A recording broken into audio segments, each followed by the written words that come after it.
नमस्कार, फोर्सिस किचनमध्ये आपले मनापासून स्वागत। बटाट्याची भाजी आपण नेहमीच करतो, पण आज आपण जी भाजी करणार आहोत तशी भाजी जर तुम्ही केलीत तर घरात सगळ्यांना भरपूर आवडेल। साहित्य घरातलेच, पण भाजीची चव अगदी हॉटेलसारखी। भाजी करण्यासाठी आपण जे साहित्य वापरतो ते सगळीकडे सारखेच असते, पण आपण एखादी भाजी कशा प्रकारे चिरतो त्यावर पण त्या भाजीची वेगळी चव अवलंबून असते। तर आज आपण या भाजीला काय साहित्य लागतं ते बघू। इथे मी बटाट्याचे साल काढून अशा प्रकारे मोठे काप करून घेतले आहेत। टोमॅटोही मोठ्या आकारात चिरून घेतला आहे। त्याचप्रमाणे कांद्याचेही मोठे काप करून घेतले आहेत। कोथिंबीर, कढीपत्ता,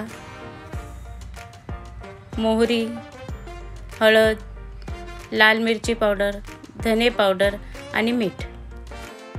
आता भाजी करायला घेऊ। भाजी करण्यासाठी कुकरमध्ये 2 पळी तेल घातले।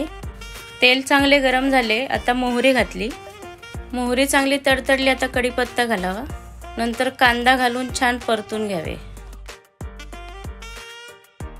कांदा खूप लालसर न परतता तो थोडा असा कच्चा असतानाच त्यात हळद, लाल मिरची पावडर आणि धने पावडर घालून छान मिक्स करून घ्यावे। नंतर टोमॅटो घालावे। आता बटाटे घालून भाजी छान परतून घ्यावी।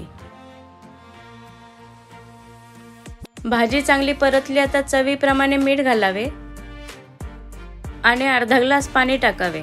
भाजी लपथपीतच असावी। थोडी कोथिंबीर घालून कुकरचे झाकण लावून 1 शिट्टी करावी। कुकरमध्ये अगदी एका शिट्टीत ही भाजी तयार होते। सगळे जिन्नस छान एकजीव शिजल्यामुळे भाजीला चव पण मस्त येते। कुकरची 1 शिट्टी झाली आहे। मस्तपैकी चमचमीत भाजी तयार। अशी भाजी नक्की तयार करून पहा आणि कशी झाली ते कमेंट करून सांगा। अशा सोप्या रेसिपीसाठी चॅनलला लाईक, शेअर आणि सबस्क्राईब करा।